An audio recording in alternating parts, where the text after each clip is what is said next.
So, it's time for my return to SPQR. This is the Battle of Raphia. You've already seen the Battle of Raphia on my old GDW game.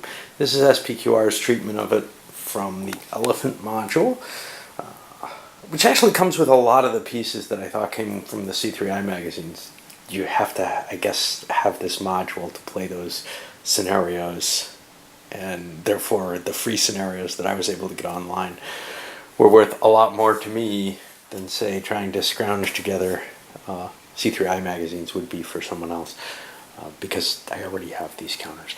I don't know what their status is with the deluxe edition. It may be that they've had to release different sets for that. I just wouldn't know. But one thing to note here, first of all, you have to kind of piece together two maps. And one of the options is to use Great Battles of Alexander maps for it, but they are hideous. I haven't looked at the deluxe maps. I'm assuming they're prettier. But the original Great Battles of Alexander, I remembered really disliking the game for some reason, and it was the maps, probably. It's an interesting game. They're just so ugly. They look like they're from early 1970s, or the very bad companies from the 80s. Anyway, I may have, because of piecing together maps and trying to get the numbering and this, that, and the other, completely reversed and mirror imaged the battle. I'm afraid I did. But what we have is that's the south side of the battle, and that's Ptolemy's forces strung out over here. And we'll go over them in a moment. And down here, we're looking at Antiochus's forces across here. Let's take a look at what we've got. On both flanks, we've got elephants with, of course, Antiochus having the heavier Indian elephants, which completely broke the Ptolemaic line early in the battle, at least on the flank that Antiochus is on.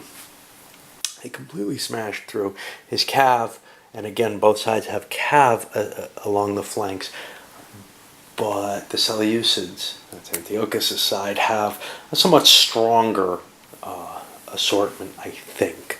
It's hard to tell. There's a bunch of lights here that don't look too powerful. Looks like there's more here, which is probably to balance out the two flank situation, try to create that historical victory where the battle really kind of wheeled. I don't think there's room for the battle to completely wheel, but we'll see. Okay. Beyond that, both sides have kind of a sprinkling of light infantry on the flanks between the cav and the heavier stuff, then working their way into, here, lots and lots of light infantry. The Seleucids apparently picked up a whole bunch of light infantry for this battle, and that creates a really weak spot for them when you compare this really crappy Arab infantry here versus what's facing it here, which is somewhat better quality Libyan heavies, and then the peltasts, which aren't too bad. And likewise, let's see over here. Now over here, again, there's this preponderance of weight on the Seleucid side on the right flank, where you have, here the Silver Shields, or their descendants, a bunch of Greek mercenaries, again, strong troops. Some lights in the middle, but facing them is mainly medium weight. I don't know if these are really supposed to be Gauls and Thracians, but they're probably an assemblage of medium infantry combining mercenaries as well as maybe some locals. But we do have some heavy Greek mercs here, right on the side here. And over here, of course, we have the Libyan heavies for the Ptolemaic side. But it definitely is slanted to create the situation that historically happened, with the heavier forces on the Seleucid one flank facing lighter forces, or not terribly stronger forces for the Ptolemaics. But then over here, really seeing the weakness on the Seleucid line. And if the battle doesn't engage over here, that's a huge bonus for the Seleucids. It took a while to develop over there because the Seleucids didn't move forward.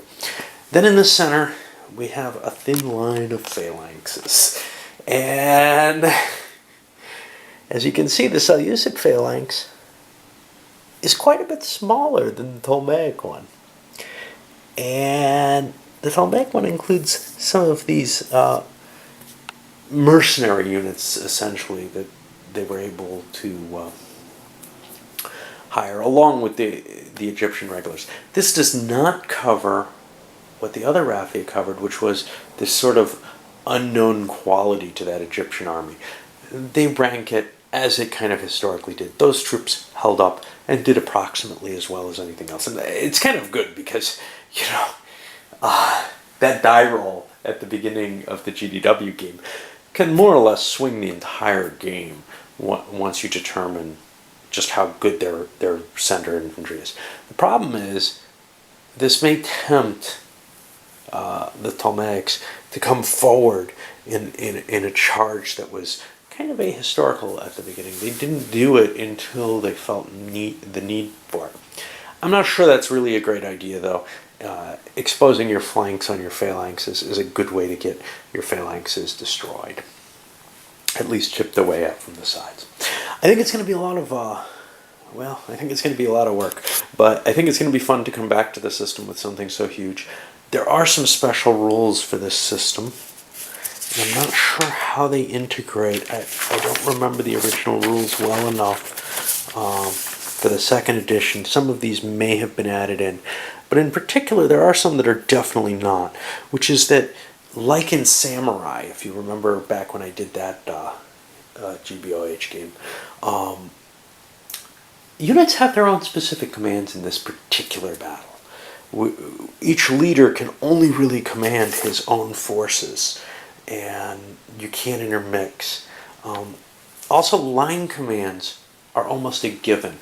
You get one automatically, I think.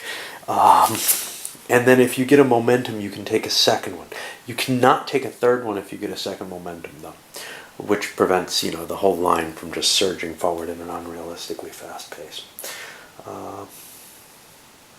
And let's see what else we got here.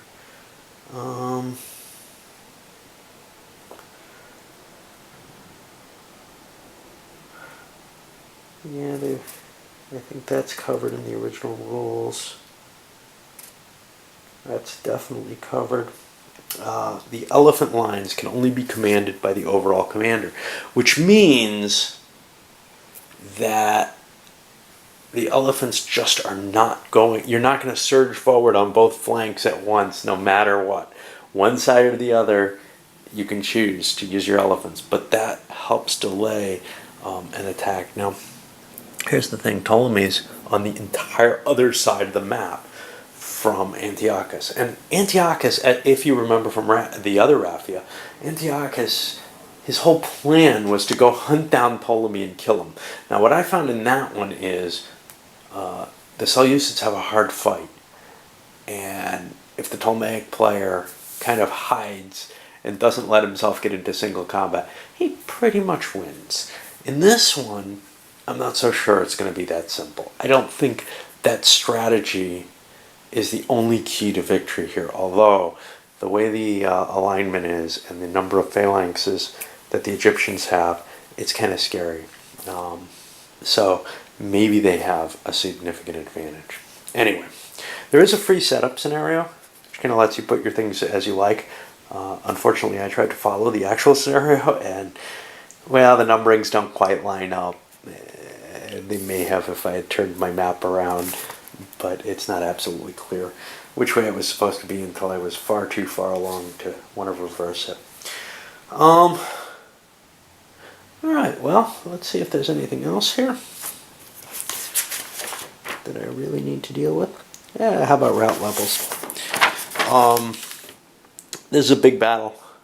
The route levels are 140 for the Egyptians, tactical quality, and the Seleucids 175. Not the biggest we've seen, I think. I remember there were some well above 200, if I'm not mistaken. But elephants are a big part of this battle, and they only count 2 points each towards it. There aren't all that many troops. There's not a lot of depth here. So what is it, Beneventum or whatever? Yeah, you didn't have everybody on, both maps at the same time, but you did. Maybe it's not Beneventum, but you definitely had this real much denser feel, and you have that with most of the battles with the Romans and the Carthaginians, where they have this dense army. Well, this isn't. This is this nice, long, spread out line that the Phalanx army, that the successors really favored, along with their elephants, and attempting to outflank, etc. The danger, well, the center is where all the strength is, but if that breaks, that's very bad. Likewise, you've got the flanks. So, you've got so many different places where you can break them. We're going to see how interesting this works out in the great battles of history, because, one of the things that you look at with that other GDW Raphia is, wow, what a, light, simple game. I want something more. Well, here I got something more. And it should be fun to see something of this scale with elephants on both sides smashing into each other, all that chaos that ensues from that. Unfortunately, there's actually no rules in this beyond whatever was in the first edition for this single combat type situation. That kind of disturbs me, because really it was Antiochus's plan to engage Ptolemy in single combat if he could. Ptolemy certainly didn't oblige him at all, but there should be an option for engaging in that kind of fight. I'm a little surprised there isn't a rule on here. Alright, well, I'm not sure we're going to start this tonight, but I thought I'd get it up. And I don't have enough room to back up to catch this whole sucker from edge to edge. But it's pretty. It's definitely pretty to me to see something this size, except for this damn crack. And I thought about folding my map, but, Alright.